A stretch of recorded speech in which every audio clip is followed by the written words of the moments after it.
So hello everyone, Swami Vivekananda AKR chemistry classes में आप सभी का स्वागत है। तो चलिए भाई, बैच सेकंड आ जाइए सभी जल्दी जल्दी, और असाइनमेंट स्टार्ट कर रहे हैं बायो इनऑर्गेनिक केमिस्ट्री का ही। बस 2-4 लेक्चर और बनेंगे हमारे, कम से कम लगभग 100 question, 100 above question bio inorganic chemistry assignment में कंप्लीट हो जाएंगे। मैं देखिए सोल्व करने के लिए भी दूंगा और मैं खुद भी आपको सोल्व करा रहा हूँ, ठीक है। क्वेश्चन, इससे आपकी प्रैक्टिस होगी। क्वेश्चन जरूरी है भाई। SSC CGL ये क्या करते हैं, क्वेश्चन प्रैक्टिस करते रहते हैं। ये कुछ नहीं, ये दबा के क्वेश्चन प्रैक्टिस करते हैं। उसी प्रकार हर एक कॉम्पिटेटिव एग्जाम में क्वेश्चन जरूरी हैं, क्वेश्चन जरूरी हैं भाई, ठीक है। बस क्वेश्चन प्रैक्टिस होनी चाहिए बंदे की, ठीक है। ओके, तो देखिए भाई, अब स्टार्ट करते हैं हम बैच सेकंड में। क्वेश्चन हमारा, क्वेश्चन देखिए क्या है भाई, मैं पहले ही बता देता हूँ। देखो, जो हमारा फर्स्ट क्वेश्चन है ना, फर्स्ट सबसे पहला जो मैंने क्वेश्चन लिखा हुआ है वो क्वेश्चन भैया आप घर से करके लाना, आप मेरे को बताना, क्योंकि मेरे को समझ में नहीं आया ये वाला क्वेश्चन।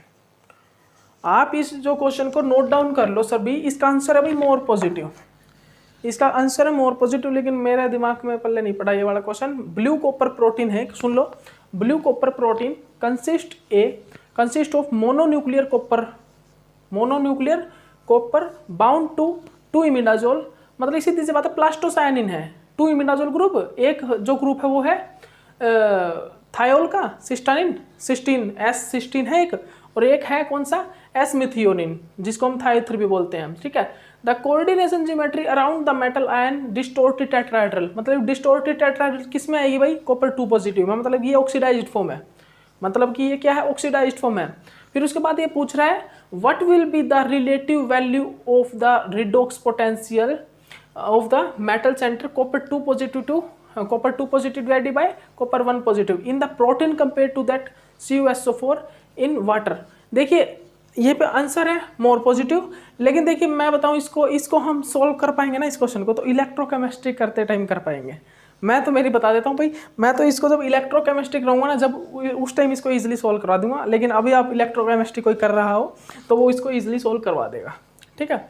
मैं इलेक्ट्रोकेमिस्ट्री जिस टाइम स्टार्ट करूँगा उस टाइम, लेकिन अभी मेरे माइंड में क्वेश्चन नहीं है, ठीक है। तो इसलिए मैं आपको दे रहा हूँ ये क्वेश्चन, आप कर लेना भाई घर से, ठीक है। इसका आंसर है मोर पॉजिटिव। ओके, उसके बाद देखिए second question, based on the behaviour of the metalloenzyme consider the following statement.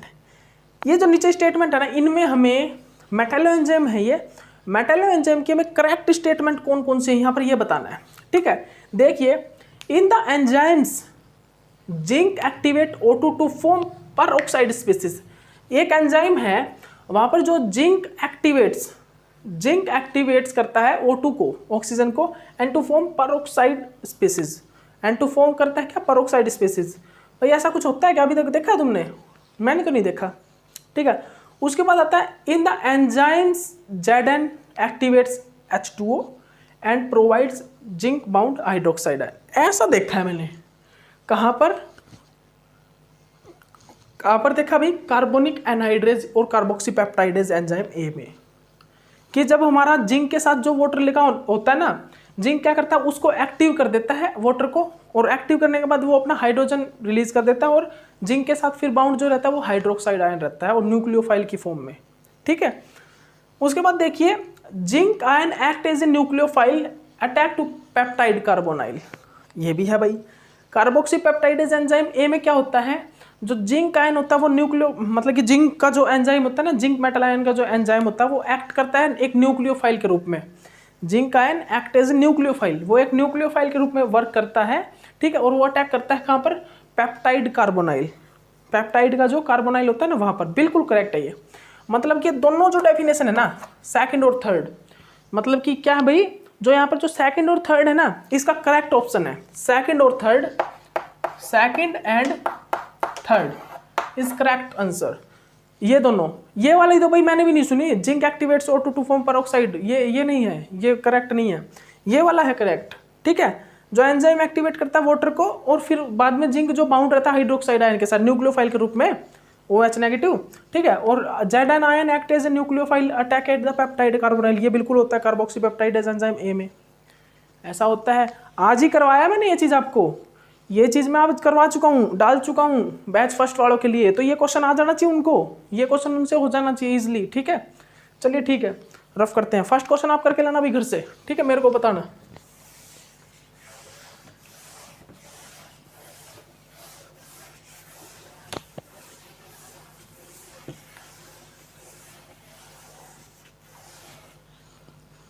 Okay चलिए ठीक है, कुछ क्वेश्चन लिखते हैं और extra.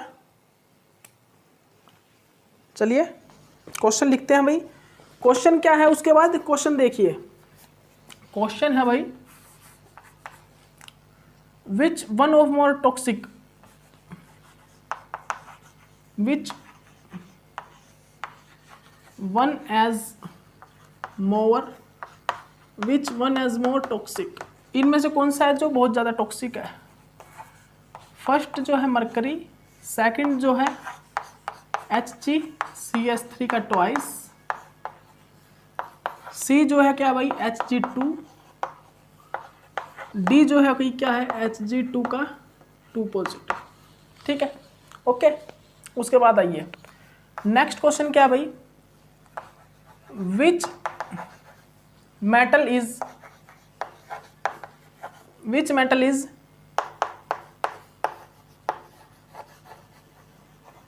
which metal is responsible for the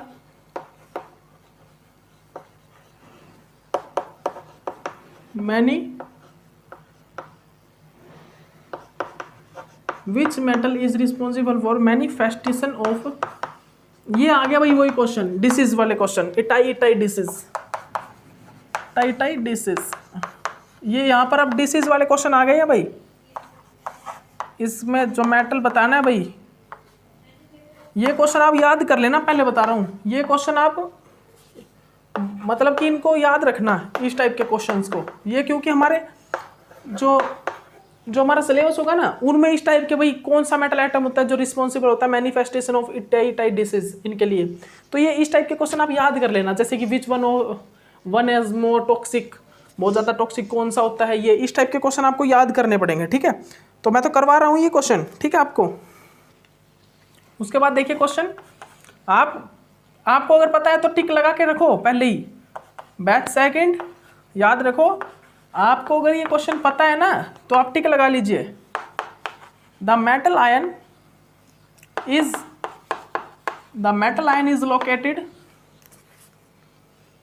is located in the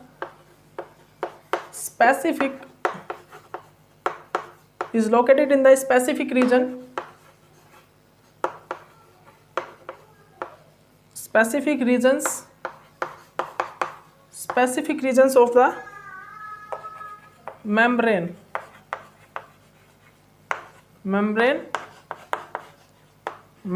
of the cell and has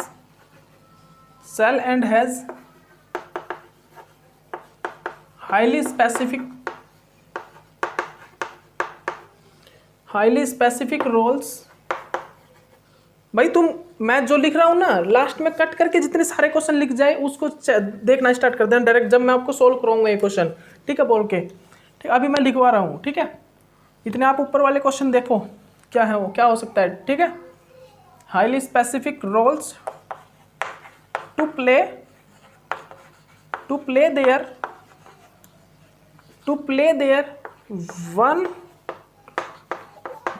one of the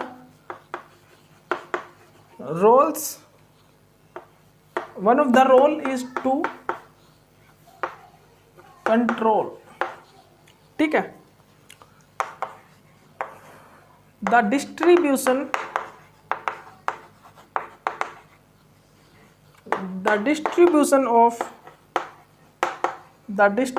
of protons and electron। The ion is A जो इसमें क्या होता है भाई Zn 2 पॉजिटिव, B जो होता है वो होता है मैग्नीशियम 2 पॉजिटिव, C जो होता है वो कोबाल्ट 3 पॉजिटिव, और जो D होता है वो होता है Fe 2 पॉजिटिव एंड 3 पॉजिटिव, ठीक है ओके। तो हो गया भाई ये। अब देखिए बता देता हूँ आपको, अब क्वेश्चन सॉल्व आउट करा देता हूँ। क्वेश्चन नंबर फर्स्ट देखिए, which one as more toxic, इनमें से ऐसा कौन सा जो ह्यूमन के लिए तो मैंने करवा दिया था, मरकरी है भाई, और ये मरकरी भी है यहाँ पर HgCH3 twice, Hg2 twice, Hg2 का Hg2 2 पॉजिटिव ये भी है। तो इनमें सबसे ज़्यादा जो मोर टॉक्सिक होता है ना वो होता है डाईमिथाइल मरकरी, वो होता है डाईमिथाइल मरकरी, ये सबसे ज़्यादा टॉक्सिक है भाई, सबसे ज़्यादा टॉक्सिक नेचर का है, बॉडी में जाते इंसान की डेथ पक्की हो जाती है, टॉक्सिक, ठीक है, हाईली टॉक्सिक है, ठीक है। और टॉक्सिक का मतलब कई जगह ये भी होता है भाई, टॉक्सिक का मतलब कि रिएक्शन में रुकावट देना, कोई रिएक्शंस होते हैं ना तो रिएक्शन में रुकावट ही देते हैं, ये टॉक्सिक नेचर के जो होते हैं, सीधी सी बात है। टॉक्सिक नेचर, टॉक्सिक किसको बोलते हैं, जो रिएक्शन में रुकावट दे, बॉडी में जाके ब्लड के साथ जो रिएक्शन हो रही है ना, ऑक्सीजन बाइंड हो रहा है उसमें रुकावट देगा, तो रिएक्शन में रुकावट ही हुई, ठीक है।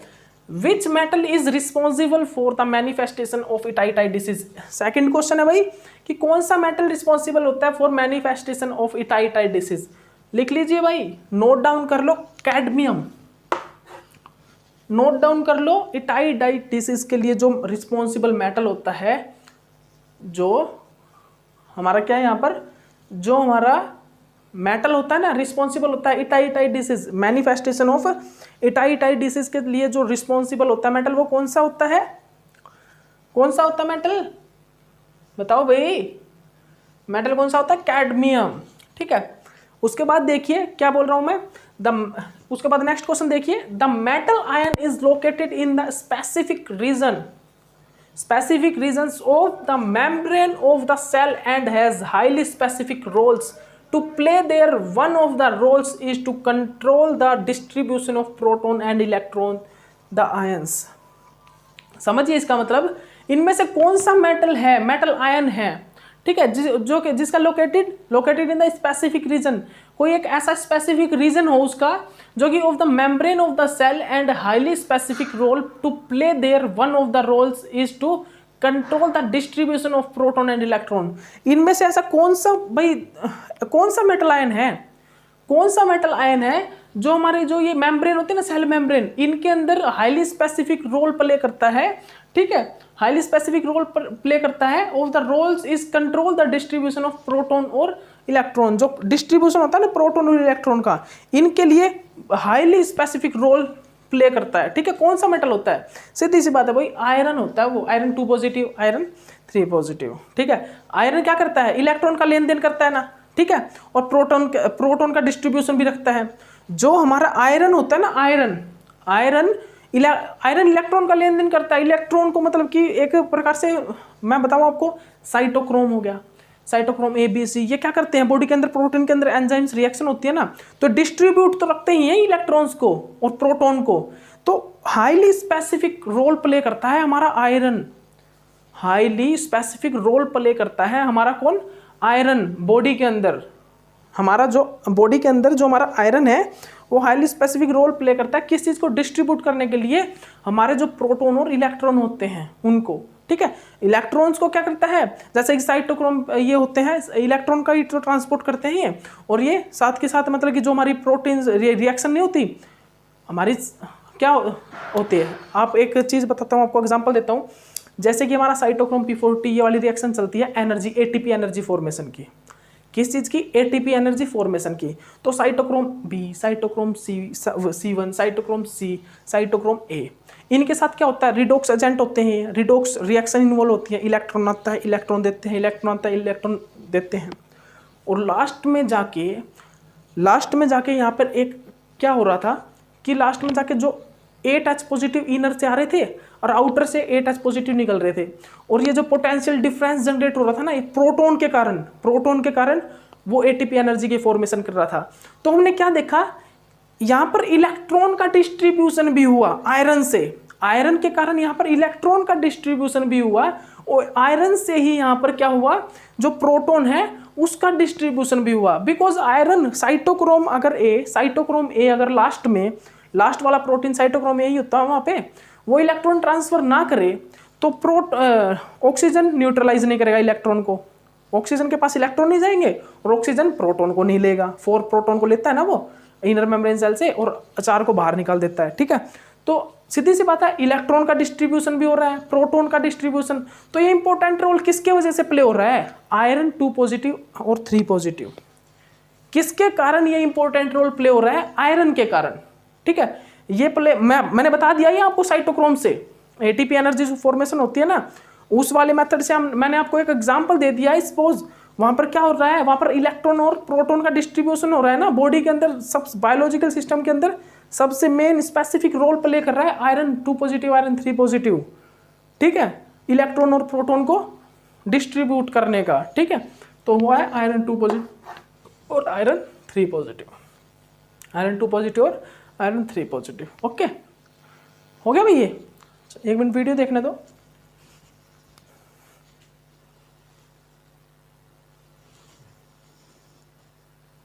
हाँ, ठीक चल रहा है, कोई दिक्कत नहीं है, बिल्कुल ठीक चल रहा है, कोई प्रॉब्लम नहीं है। ठीक है, चलिए ठीक है, रफ करते हैं इसको। एक मिनट रुकना। हाँ चलिए, इसको रफ कर रहे हैं भाई।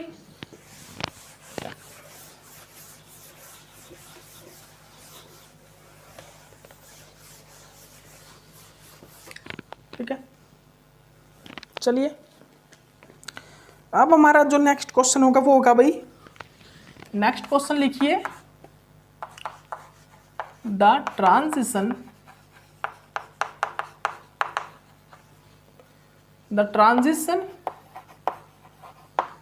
metal ions magnesium, iron, cobalt, copper are used in redox enzyme enzymes in preference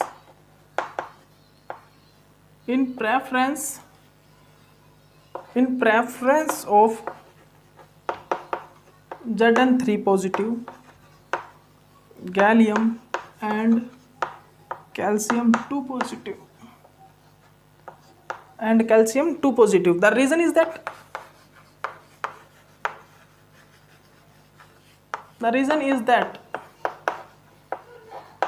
The reason is that इसका रीजन क्या होता है? ऑप्शन लिखिए भाई, ऑप्शन लिखिए जल्दी। These have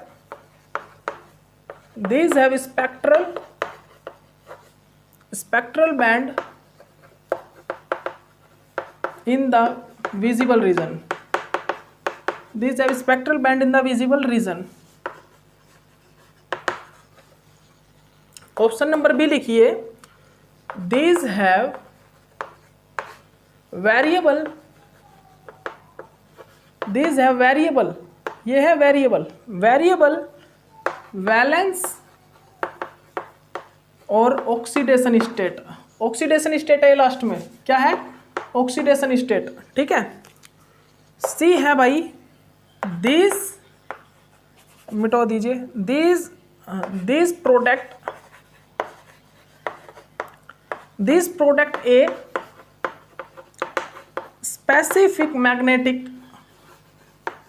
specific magnetic field in the cell,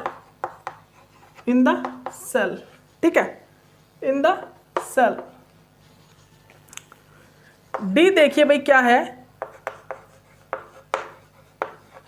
the metal ions are colored, ठीक है। अब देखिए भाई, इसका मतलब समझिए, the transition metal ions magnesium, iron, cobalt, copper are used in the redox enzyme में यूज्ड होते हैं in preference of Zn3 positive, gallium and calcium 2 positive. The reason is that, हम प्रेफरेंस जो रिडॉक्स एंजाइम इन प्रेफरेंस में किस चीज को रख सकते हैं? Zn3 positive, gallium and copper 2, calcium 2 positive. The reason is that, इसका रीजन बताइए क्या है भाई रीजन? दोबारा सुनिए, the transition metal ion magnesium iron cobalt copper are used in redox enzyme in preference, और प्रेफरेंस किस चीज को लेते हैं, इन प्रेफरेंस ऑफ, किन की प्रेफरेंस में, किन की प्रेफरेंस में, जिंक गैलियम कैल्शियम 2 पॉजिटिव। ठीक है, तो इसका रीजन सुनिए आप, मैं बताता हूं आपको। These have spectral band in the visible region, कि मतलब कि इनका जो स्पेक्ट्रल बैंड है ना, मैग्नीशियम आयरन कोबाल्ट और जो हमारे कॉपर होता है, इनका जो स्पेक्ट्रल बैंड है वो एक विजिबल रीजन में आता है। ठीक है, ठीक है, इनका स्पेक्ट्रल बैंड विजिबल रीजन में। और दूसरा क्या है, दीज हैव वेरिएबल वैलेंस और ऑक्सीडेशन स्टेट, इनकी जो ऑक्सीडेशन स्टेट होती है वो वेरिएबल होती हैं, वेरिएबल ये जो है ऑक्सीडेशन स्टेट शो करते हैं। ठीक है, उसके बाद these product specific magnetic field in the cell, cell के अंदर इनका जो मैग्नेटिक फील्ड होता है स्पेसिफिक होता है। ठीक है, उसके बाद the metal ion are coloured, the metal ion are coloured, क्या भाई, the metal ion are coloured.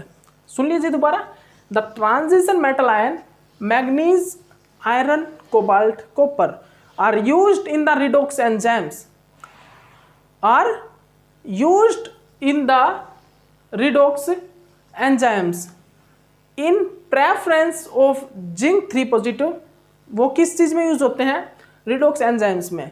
इनकी प्रेफरेंस में हम क्या रख सकते हैं, in preference of Zn3 positive gallium and calcium 2 positive, Zn3 positive calcium 2 positive की प्रेफरेंस में हमने कौन कौन से लिए, manganese iron cobalt copper are used redox enzyme में। ठीक है, तो रीजन क्या है, अब रीजन सुनिए भाई, रीजन सुनिए कि हमने मैग्नीज आयरन कोबाल्ट कॉपर रखे हैं इनकी जगह, इनकी प्रेफरेंस में वो लिए हमने, क्यों लिए भाई, वो उनको क्यों लिया है, तो सुन लीजिए, क्योंकि वो वेरिएबल वैलेंस और ऑक्सीडेशन स्टेट को शो करते हैं, बिकॉज वो वेरिएबल वैलेंस और ऑक्सीडेशन स्टेट को शो करते हैं।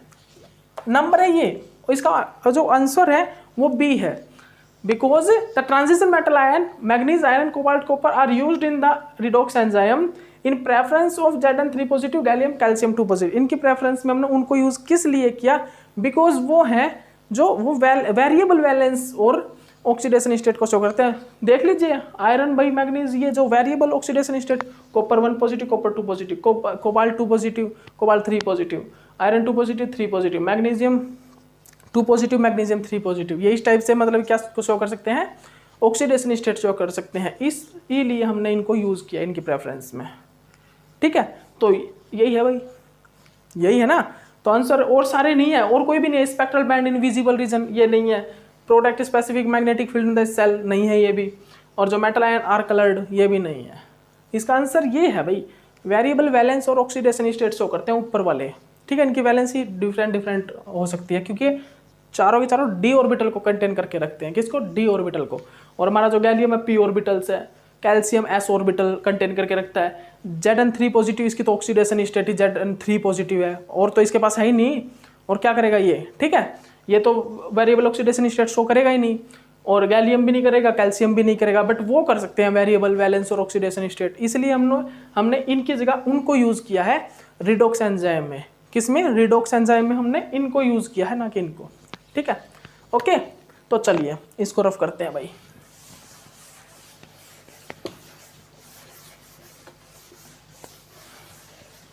ये क्वेश्चन है भाई, इंपॉर्टेंट क्वेश्चन है, ये सभी आए हुए हैं प्रीवियस ईयर पेपर जो है ना, net GRF, CSIR net GRF में, और जो हमारे गेट हैं, टिफर है, MSc एंट्रेंस, इनमें आए हुए हैं ये क्वेश्चन, तो आप नोट डाउन कर लेना इन क्वेश्चन को, बहुत ज़्यादा इंपॉर्टेंट क्वेश्चन है भाई ये, ऐसे मत सोचना कहीं से ऐसे उठा के लिए आए।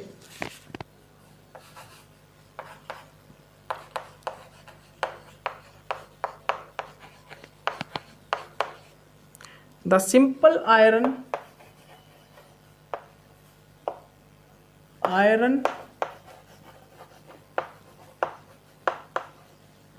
porphyrin cannot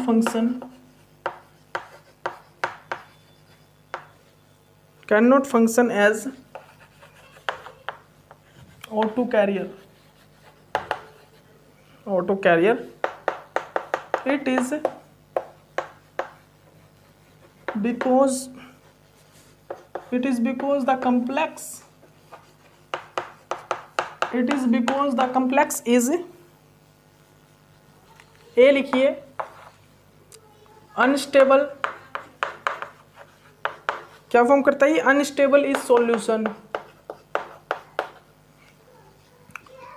बी जो होता है वो क्या होता है, पॉलीमराइज्ड। बी क्या होता है, पॉलीमराइज्ड। उसके बाद जो सी होता है वही वो क्या होता है, फॉर्म आयरन ऑक्सीजन ऑक्सीजन, ये क्या होता है भाई, हेमेटिन होता है, फॉर्म हेमेटिन।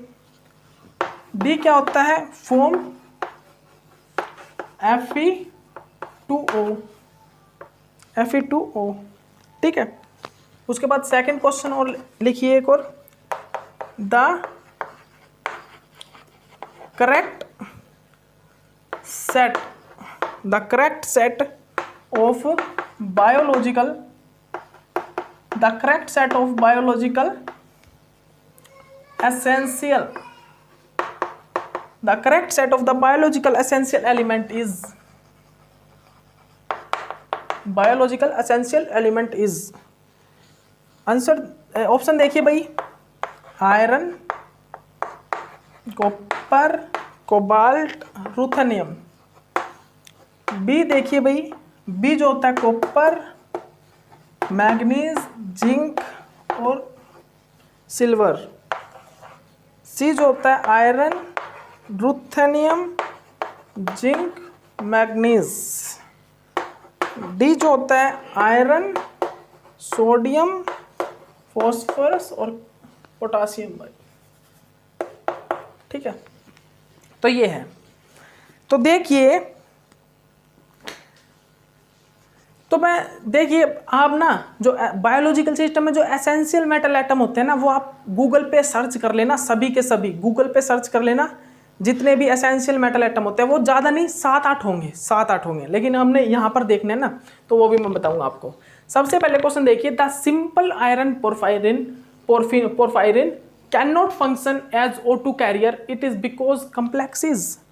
ये बोल रहा है कि जो सिंपल आयरन पोरफायरिन होता है ना, जो हमारे पास सिंपल जो आयरन पोरफायरिन होता है, वो O2 कैरियर का फंक्शन शो नहीं करता, वो O2 को ट्रांसपोर्ट नहीं करता, ना O2 को बाइंड करवाता, स्टोर करता।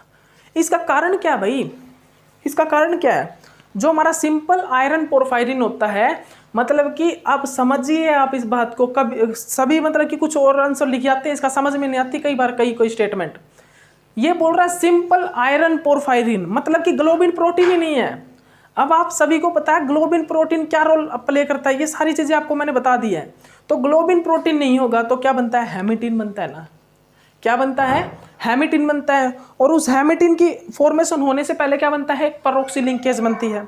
हेमेटिन की फॉर्मेशन होने से पहले क्या बनता है, हेमेटिन की, और जो हेमेटिन की फॉर्मेशन होने से पहले भाई बच्चे मतलब कि अब क्या बोल सकता हूँ, बिल्कुल परेशान कर देते हैं। चलिए कोई नहीं, थोड़ी बहुत डिस्टर्बेंस हो जाती है, अभी आए हो ये क्या बोले इनको, चलिए ठीक है। उसके बाद यहाँ पर क्या होता है भाई, यहाँ पर जो है हमारा हेमेटिन की सिंपल आयरन पोरफायरिन रिंग में, और वो O2 कैरियर का वर्क क्यों नहीं करता, बिकॉज वो हेमेटिन की फॉर्मेशन कर लेता है, वो म्यू ऑक्सोडाइमर की फॉर्मेशन कर लेता है। किस चीज़ की, वो म्यू ऑक्सोडाइमर की फॉर्मेशन कर लेता है, और उससे पहले एक अनस्टेबल स्टेट आती है पैरोक्सी लिंकेज, वो एक पैरोक्सी लिंकेज की फॉर्मेशन करता है। जैसे कि यहाँ पर कौन सी है भाई, सी। यहाँ पर जो आंसर होता है वो होता है सी, यहाँ पर जो आंसर होता है भाई वो क्या होता है, सी। यहाँ पर यह क्या कर लेता है, एक पैरोक्सी लिंकेज की फॉर्मेशन कर लेता है। क्या होता है भाई यहाँ पर, दोबारा सुन लीजिए, अभी वो आवाज़ आ रही होगी आपको बच्चे की और होता रहता है ऐसे ही, जब उसकी मम्मी चली जाती है कहीं चली जाए, बस ऐसे इधर से उधर, बस इधर से उधर छोड़ के भागे तो वो रोने लग जाता है, बस ऐसे ही है। खतरनाक इंसान है भाई वो होते हैं बच्चे ऐसे ही होते हैं, क्या कर लें, ठीक है।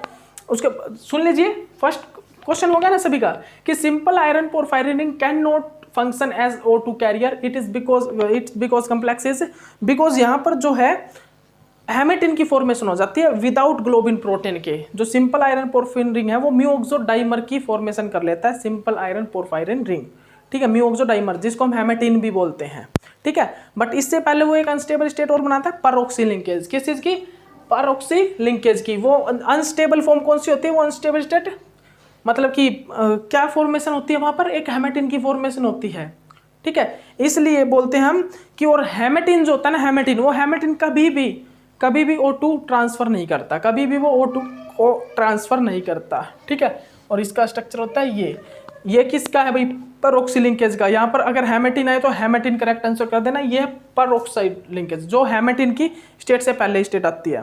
हेमेटिन की स्टेट से जो पहले स्टेज आती है वो होती है परऑक्सी लिंकेज, ठीक है। उसमें ये उसका वो है ये, ठीक है। इसका टिक कर देना इसको।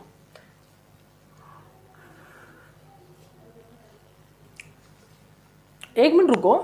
The simple iron porphyrin can not function as O2 carrier, it is because the complex is. भाई एक मिनट रुको,